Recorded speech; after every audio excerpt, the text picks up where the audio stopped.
பூஞ்சோலை மாணவர்கள் அனைவருக்கும் வணக்கம். இன்னைக்கு 23 மே 2025 வெள்ளிக்கிழமைக்குரிய நியூஸ் பேப்பர் வந்து பார்க்க போகிறோம். ஸோ ஹெட்லைன்ஸ் இன்னைக்கு என்ன கொடுத்துருக்காங்க அப்படின்னு சொல்லி பார்த்தீங்கன்னா, டாஸ்மாக் வழக்கு விசாரணைக்கு தடை அப்படின்னு சொல்லிட்டு கொடுத்துருக்காங்க.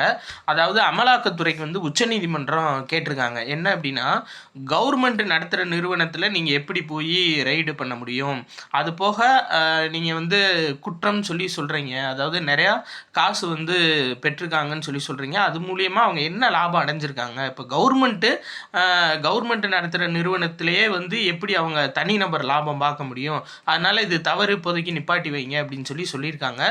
இதில் நம்ம எக்ஸாம் பாயிண்ட் ஆஃப் வியூவில் அப்படின்னு சொல்லிட்டு எதுவும் இல்லை.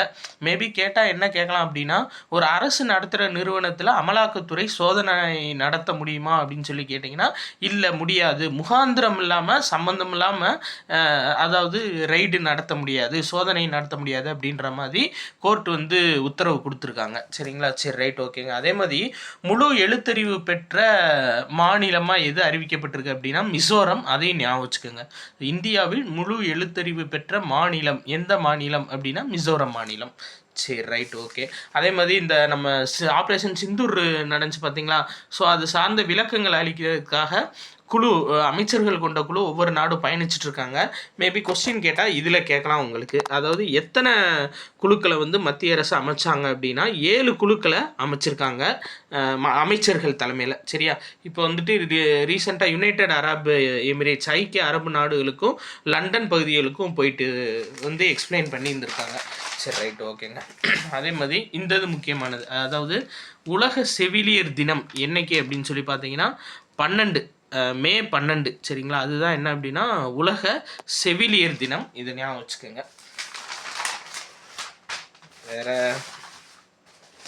இந்த முக்கியங்க, அதாவது ரொம்ப ஒரு முக்கியமான இன்ஃபர்மேஷன் என்ன அப்படின்னா, துயர்நிலை ஆலோசனை மையம். அதாவது துயர்நிலை ஆலோசனை மையம் என்ன அப்படின்னா, அதாவது விபத்து மற்றும் தீவிர சிகிச்சை பிரிவில் அனுமதிக்கப்படும் நோயாளிகளின் நிலை குறித்து உறவினர்களுக்கு பதிலளிக்கும் துயர்நிலை ஆலோசனை மையம். அதாவது இப்போ இந்த ஐசியூ வார்டில் வச்சுருப்பாங்கல்ல, ஏதாச்சும் அவசர கேஸாக கொண்டு போய் ஐசியூ வார்டில் வச்சுருப்பாங்க. ஸோ அந்த ஐசியூ வார்டுக்குள்ளே நம்ம யாரும் போக முடியாது.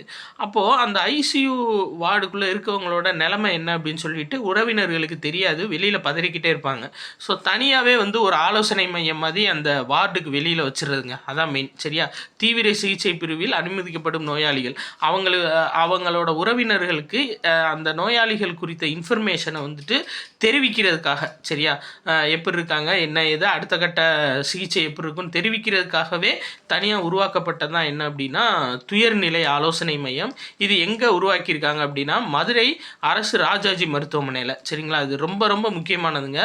துயர்நிலை ஆலோசனை மையம்னா என்ன அப்படின்னு சொல்லி கேட்பாங்க. அதே மாதிரி எங்கே இப்போ ரீசெண்டாக அமைச்சிருக்காங்க, எங்கே திறந்து வச்சுருக்காங்க அப்படின்னு சொல்லி கேட்பாங்க. மதுரை அரசு ராஜாஜி மருத்துவமனையில். சரி, ரைட், ஓகேங்க. அடுத்தது பார்க்கலாம். இந்த இது ரொம்ப முக்கியமாக பிரதமர் மோடி பேசியிருக்காரு. என்ன அப்படின்னா, முப்படையின் சக்கர வியூகத்தால் படிந்தது பாகிஸ்தான்னு சொல்லிட்டு.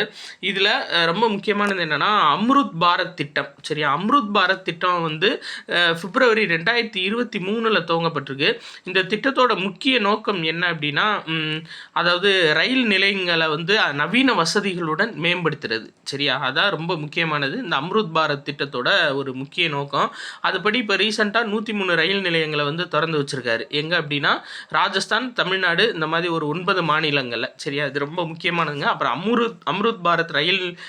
அம்ருத் பாரத் திட்டம் அப்படின்னா என்னன்னு கேட்பாங்க. ரயில் நிலையங்களை வந்து மேம்படுத்துறது, 1200க்கும் மேற்பட்ட ரயில் நிலையங்களை மேம்படுத்துறது. எப்போ துவக்கப்பட்டது அப்படின்னா பிப்ரவரி 2023. சரியா? அதே மாதிரி இது முக்கியங்க, அதாவது நாட்டோட கட்டுமானத்தை பற்றி பேசியிருக்காரு. சரியா? நிறையா கன்ஸ்ட்ரக்ஷன் போயிருக்கு அப்படின்ற மாதிரி சொல்லியிருக்காரு. அதில் செனாப் ரயில் பாலம் எங்கே அப்படின்னா ஜம்மு காஷ்மீர். அதே மாதிரி கிழக்கு பகுதியில் செலா சுரங்கம், அது எங்கே அப்படின்னா அருணாச்சல் பிரதேசம். அடுத்து போகிபீல் பாலம், அது அசாம். மேற்கு பகுதியில் அடல் சேது கடல் பாலம் எங்கன்னா மும்பை. தெற்கில் நம்ம பாம்பன் பாலம் தமிழ்நாடு. சரியா? அப்போது இது கட்டாயம் கேட்பாங்க. செனாப் ரயில் பாலம் எந்த மாநிலம்னா ஜம்மு காஷ்மீர் மாநிலம். செலா சுரங்கம் எங்கே அப்படின்னா அருணாச்சல் பிரதேசம். போகிபீல் பாலம் எங்கே அப்படின்னா அஸ்ஸாமு. அடல் சேது பாலம் எங்கே அப்படின்னா மும்பை. தெற்கில் வந்து பார்த்திங்கன்னா பாம்பன் பாலம், இதெல்லாம் முக்கியமான கன்ஸ்ட்ரக்ஷனாக சொல்லியிருக்காங்க. அதே மாதிரி பாருங்கள் இந்தங்க, அதாவது அம்ருத் பாரத் ரயில் நிலைய திட்டம் அதே தான் சரியா, திரும்ப கொடுத்துருக்காங்க.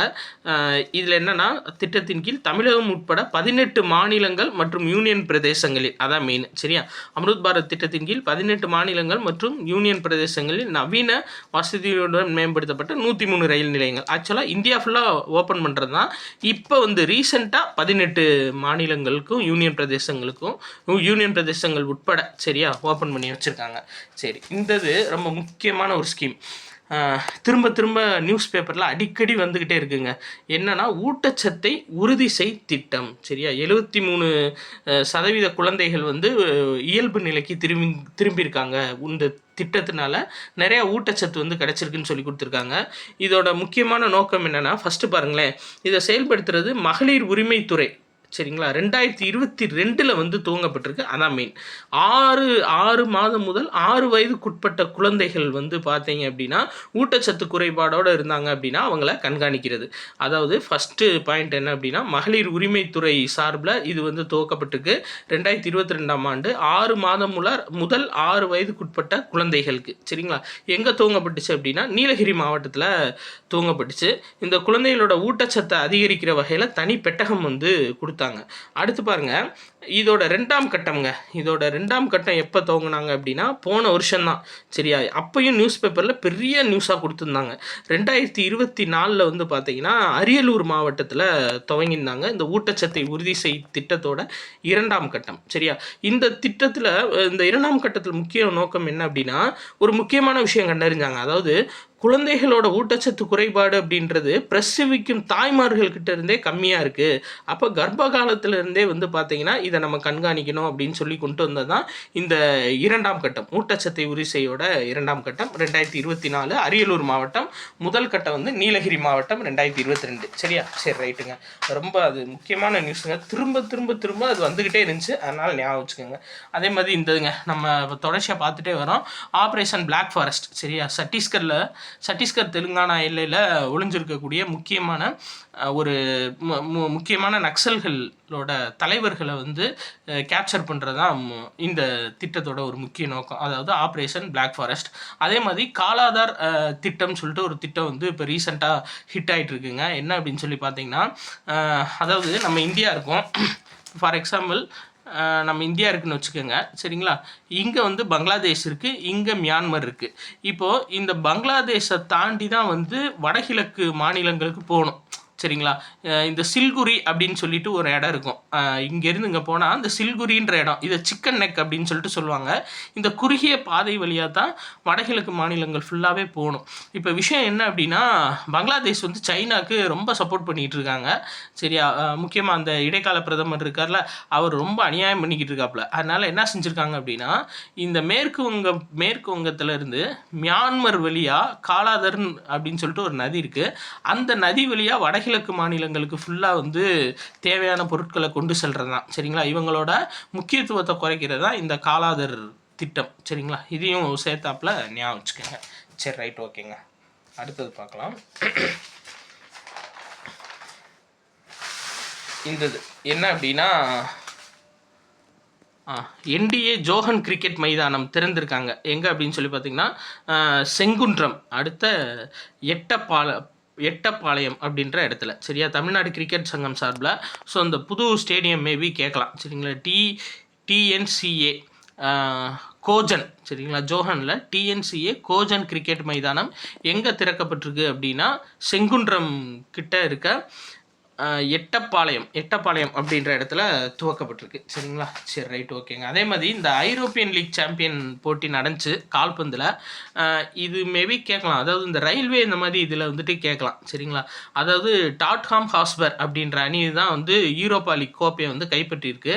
ஆப்போசிட்டில் விளாண்ட அணி யார் அப்படின்னா மான்செஸ்டர் யுனைடெட் சரியா. அவங்கள வீழ்த்தி டாட்ஹாம் ஹாஸ்பர் அணி வந்து கோப்பையை கைப்பற்றியிருக்கு. எதில் அப்படின்னா ஐரோப்பிய கால்பந்தில். அதே மாதிரி இது ஒரு நல்ல நியூஸ் என்ன அப்படின்னு சொல்லி பார்த்தீங்கன்னா, சர்வதேச தேநீர் தினம். அதாவது பாருங்கள், 2019ஆம் ஆண்டுலேருந்து மே 21ஆம் தேதியை சர்வதேச தேநீர் தினமாக ஐநா வந்து அறிவிச்சிருக்காங்க. சரிங்களா? அதில் முக்கியமான தீம் என்ன அப்படின்னு சொல்லி பார்த்தீங்கன்னா, இந்த ஆண்டு மே 21க்குரிய சர்வதேச தேநீர் தினத்தோட தீம் சரிங்களா என்ன அப்படின்னா, வாழ்வாதாரம் நீடித்த வளர்ச்சி இலக்குகளில் தேயிலையின் முக்கியத்துவம். சரிங்களா? வாழ்வாதாரம் நீடித்த வளர்ச்சி இலக்குகளில் தேயிலையின் முக்கியத்துவம். இதான் வந்து இந்த ஆண்டுக்கான கருத்துரு. அதே மாதிரி பார்த்தீங்க அப்படின்னா, இந்த உள்நாட்டு விமான போக்குவரத்து 1.44 கோடியாக உயர்ந்திருக்குன்னு சொல்லியிருக்காங்க. இதுக்கு முக்கியமான ஸ்கீம் என்ன அப்படின்னா, உடான் திட்டம். சரிங்களா? உடான் திட்டம்னா என்ன அப்படின்னா, உள்நாட்டு விமான போக்குவரத்தை மேம்படுத்துறது தான் உடான் திட்டத்தோட முக்கிய நோக்கம். இன்றைக்கி முக்கியமான நியூஸ் ஃபுல்லாக பார்த்துட்டோங்க. ஸோ பிடிச்சிருந்துச்சி அப்படின்னா உங்கள் ஃப்ரெண்ட்ஸ் எல்லாத்துக்கும் கண்டிப்பாக ஷேர் பண்ணுங்கள். அவங்களுக்கும் பயனுள்ளதாக இருக்கும். நன்றி.